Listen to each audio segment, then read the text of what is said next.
샬롬 4월 1일 월요일입니다. 새롭게 시작하는 4월을 맞이하여 하나님의 큰 은혜와 도우심이 여러분의 삶 가운데 함께 하시길 소망합니다. 이 시간 시편 말씀을 읽고 묵상하며 하나님 앞에서 침묵으로 기도드리겠습니다. 시편 1편 1절에서 3절. 복 있는 사람은 악인들의 꾀를 따르지 아니하며 죄인들의 길에 서지 아니하며 오만한 자들의 자리에 앉지 아니하고 오직 여호와의 율법을 즐거워하여 그의 율법을 주야로 묵상하는도다. 그는 시냇가에 심은 나무가 철을 따라 열매를 맺으며 그 잎사귀가 마르지 아니함 같으니 그가 하는 모든 일이 다 형통하리로다.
오늘 하나님이 우리에게 주신 말씀은 창세기 1장 26절에서 28절입니다.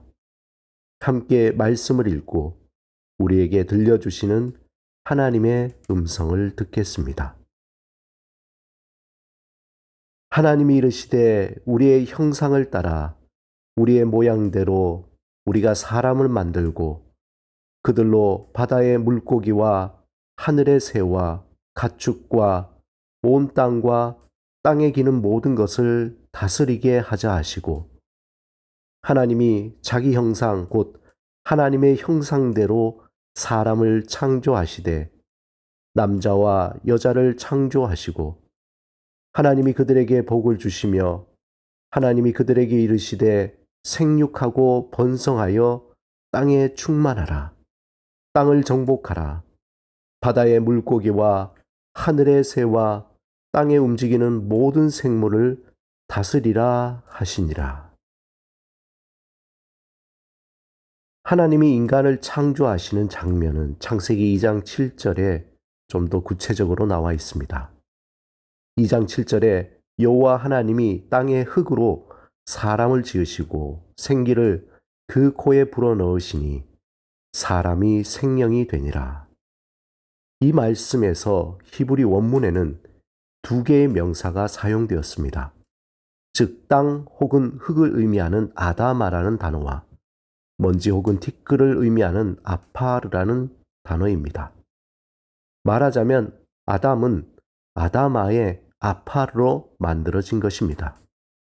땅의 티끌, 매우 고운 흙으로 만들어졌다는 것입니다.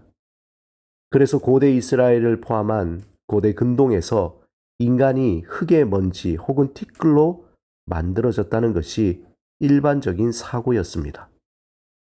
시편 90편 3절에 주께서 사람을 티끌로 돌아가게 하시고 말씀하시기를 너희 인생들은 돌아가라 하셨으니 그래서 아담이란 말이 여기에서 나온 것입니다.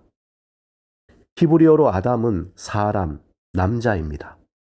흙으로 빚은 인간을 하나님은 그 코에 생기를 불어넣으시니 생명이 되었습니다. 여기서 생기는 생명의 숨을 의미하고 생명은 살아있는 존재를 의미합니다. 한마디로 하나님이 흙을 재료로 사용하셔서 사람의 형체를 만드시고 그 코에 생기를 불어넣으셔서 살아 움직이는 존재, 즉 생명체가 되었다는 것입니다. 여기서 한 가지 중요하게 생각할 것은 인간의 숨이 하나님에게서 왔다는 것입니다. 이것은 인간의 생명이 하나님과 직접 관련되어 있고 하나님을 의존하도록 창조되었다는 것이죠.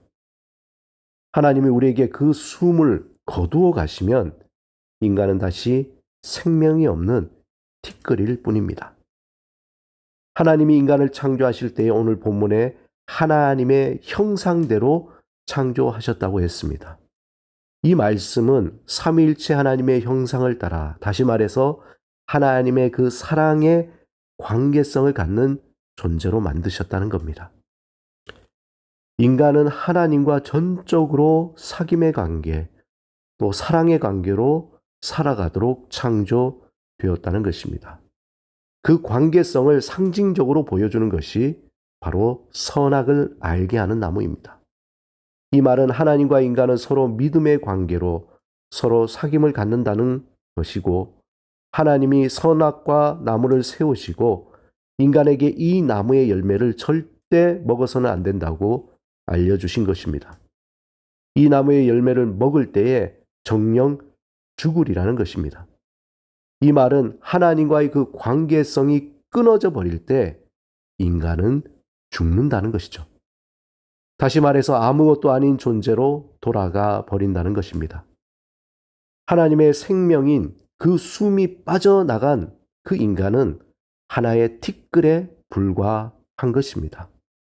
사람 즉 아담이 진정으로 아담이 될 수 있는 것은 하나님과의 관계성 속에서 가능한 것입니다. 인간이 가치를 느끼고 생명력을 가지고 기쁨으로 살아갈 수 있는 것은 오직 하나님과 사귐의 관계성을 가지고 살아갈 때 가능하다는 것입니다. 만약 하나님과의 그 관계성을 끊고 살아갈 때 우리 스스로 티끌과 같은 아무런 의미 없는 존재로 살아가게 됩니다.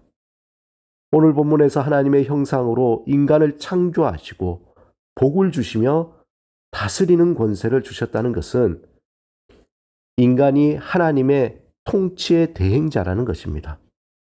하나님의 형상은 왕으로서의 하나님의 형상과 관계 안에서의 하나님의 형상이라는 두 가지 의미가 있습니다.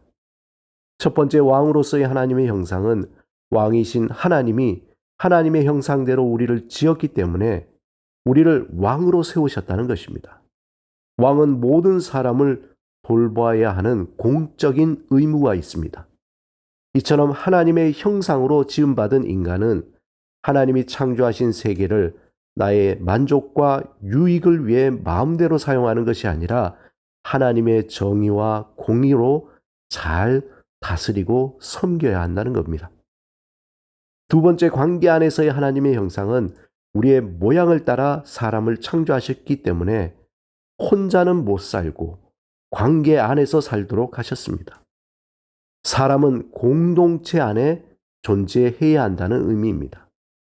공동체가 없이는 살 수 없다는 것을 말합니다.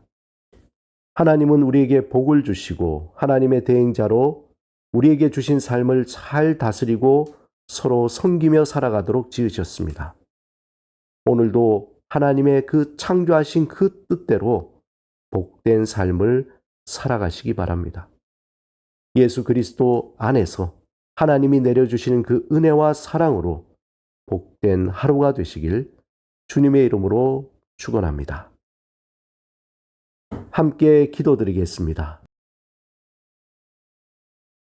주님, 하나님의 형상으로 지음받은 자로 복된 삶을 살게 하소서. 하나님의 사랑으로 나를 사랑하고 다른 이를 사랑하며 섬기며 살게 하소서. 예수 그리스도 이름으로 기도드립니다. 아멘.